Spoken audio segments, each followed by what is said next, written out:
Добрый день, поважаныя земляки, беларусы.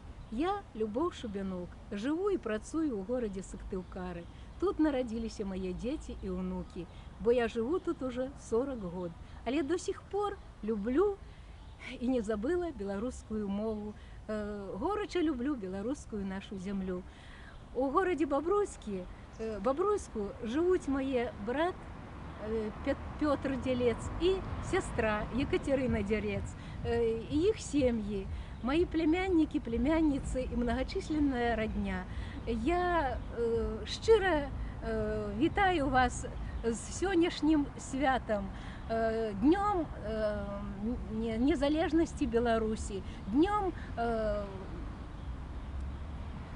освобождения Беларуси от немецко-фашистских захватчиков. Видите, уже белорусскую мову я стала забывать.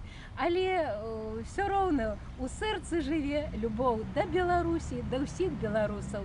Передаю вам горячий привет от ваших земляков в Республике Коми. Доброго вам здоровья, счастья, радости в вашем житті. Шчыра вас вітаю з гэтым святом.